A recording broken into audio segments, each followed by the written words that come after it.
Last time I read a bit of Duncan's narrative. This time I'm going to read from Colbeck.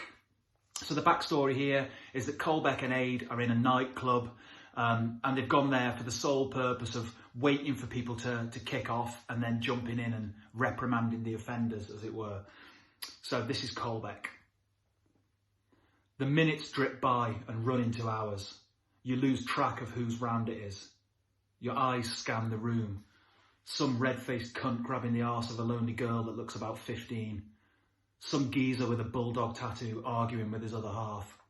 A group of girls trying to fend off the unwanted attention of a gang of polo-necked arseholes wearing office lanyards. There are no jokes. The only thing that's funny is reality.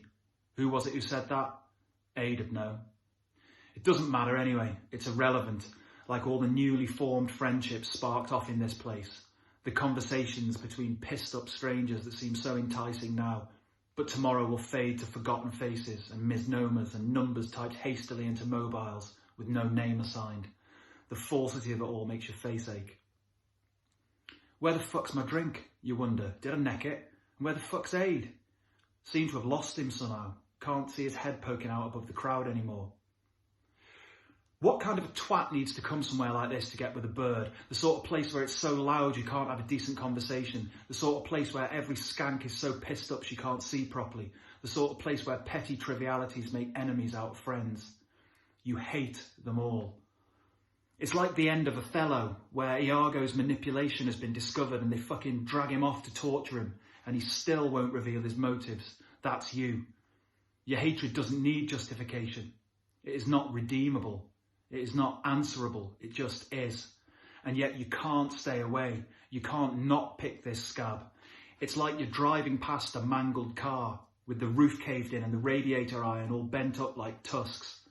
And you really have somewhere better to be. But you still stop and watch them cut the bodies out. The more often you're out at night, the more you hate the reality you're faced with. The more you hate it, the more you want to kick back against it.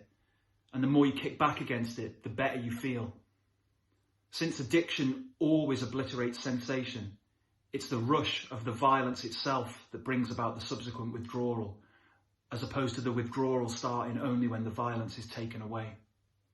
There's Aid, back at the bar again. You have no idea how long you've been in here. A litany of alcohol swirls in your stomach, a lethal cocktail of intoxicants. One more won't hurt. Then you see them. 3 geezers giving grief to some girl. They're giving her a good groping even though she's made it clear she's having none of it. You watch them, stepping from foot to foot as you wait for Aid to return with the drinks which now seem irrelevant. Fucking come on Aid, there's a bone to be picked here, don't let it slip away.